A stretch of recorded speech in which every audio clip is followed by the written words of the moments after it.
Why are traders, analysts turning bullish, the most bullish in a year on gold? I know, it's quite a turnaround, isn't it? I mean, like you said, we come off a big drop in gold prices, and here we are. Since the Fed has raised rates, we've just been getting survey after survey of bullish calls on gold. I think there's a lot of question marks left over from 2016. We had, Brexit's yet to happen. We're going to have elections this year in a lot of Europe, France and Germany and so on. We're also going to, we're waiting for Donald Trump to be inaugurated, and people don't know what that means. And it's not necessarily that Trump will be negative, for the economy in some sort of way. It's just people don't know, does he want a weaker dollar? Does he want, would that be positive for growth in the US?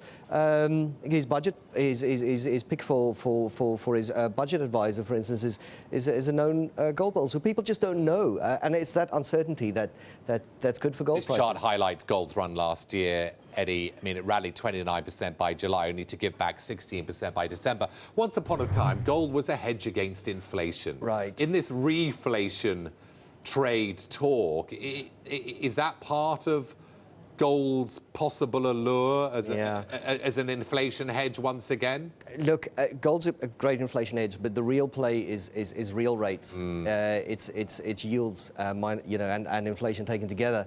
And if the Fed is willing to allow the economy to run a little bit hot, then that's still great for gold prices. If we see inflation rising, but we don't see a subsequent rise in interest rates, then that's great for gold prices.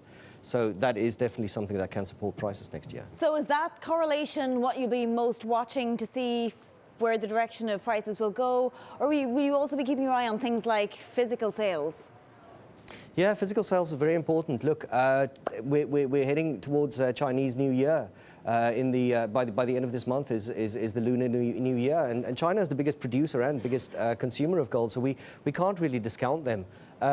Gold, still pays attention to the physical market, and as long as China keeps buying, that will provide a floor under prices and may even help to push them higher. And what is your anticipation for China buying? We're hearing more and more scare stories out of the nation.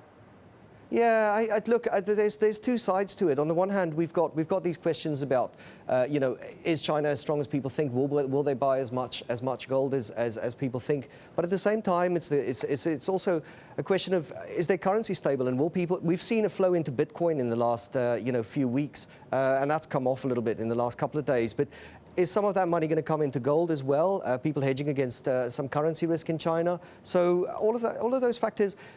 They just provide the ammunition for the bulls, and it's hard to keep a gold bull down, right? And the bold bull call for gold this year is it what, 10-13% up? The analysts we've surveyed. Yeah, sort of. I mean, the ultra bulls are saying 1600. Right.